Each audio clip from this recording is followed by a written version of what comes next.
কষ্ট যখন নিজের একান্তই কাছের মানুষগুলো দেয়, কষ্টের তীব্রতা বোধহয় একটু বেশিই হয়, তাই না? কারণ কি জানেন, কাছের মানুষগুলো যখন কষ্ট দেয় না কাউকে বলা যায়, আবার না সহ্য করা যায়। আবার এরকমও অনেক মানুষ আছে যারা নিজেদের প্রয়োজনে মানুষকে শুধু পাশেই রাখতে চায়, কিন্তু ভালোবাসা দিয়ে কাউকে আগলে রাখতে চায় না। মাঝে মাঝে একটা জিনিস আমাকে খুব গভীরভাবে চিন্তিত করে তোলে।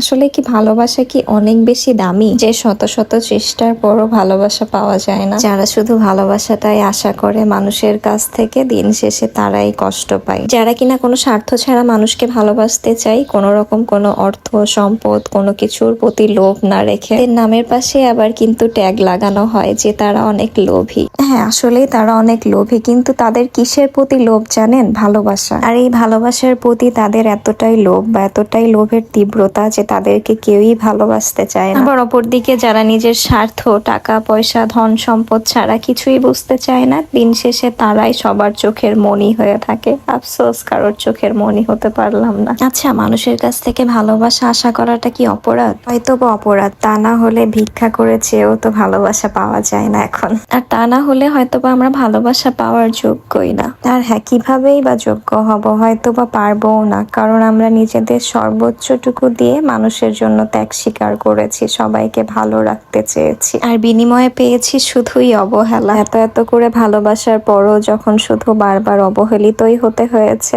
তখন মনে হয়েছে আসলে ভালোবাসা ছাড়াও মানুষের জীবনে অনেক কিছু প্রয়োজন আছে। তবে যতই প্রয়োজন থাকুক না কেন, আমাদের কারোর প্রতি আর কোনো আশা ভরসা কোনোটাই নেই। আর হ্যাঁ, থাকবেই বা কেন? যারা পুরোপুরি ভাবে মন থেকে উঠে গিয়েছে তাদের প্রতি আশা রাখতেও নেই, কারণ আমরা নিজে থেকে কখনোই চাইনি যে আমরা একা ভালো থাকি। আমরা চেয়েছি সবাই ভালো থাকুক, আল্লাহ তাআলা যেন সবাইকে ভালো রাখে। কারণ আর যাই হোক, যাদেরকে মন থেকে ভালোবাসা হয় তাদেরকে কখনোই ঘৃণা করা যায় না। আর এটা শুধু তারাই অনুভব করতে পারবে যারা মন থেকে ভালোবেসে দিন শেষে হেরে যায় সবার কাছে। আর হেরে যাওয়ার মধ্যে বা হার মেনে নেওয়ার মধ্যেও কিন্তু অদ্ভুত এক শান্তি আছে, যেটা হয়তো অনেকে জিতে গিয়েও পায়। সবশেষে এটাই চাইবো, আল্লাহ যেন সবার মনের ইচ্ছা পূরণ করে, সবারই যেন সব ধরনের আক্ষেপ, অভিযোগ সবকিছুই যেন শেষ হয়ে যায়। আমার আসলে এরকম বাস্তবতা নিয়ে কথা বলতে আপনাদের সাথে খুবই ভালো লাগে। আপনারা কেউ কিছু মনে করবেন না, সবাই ভালো থাকবেন। আল্লাহ হাফেজ।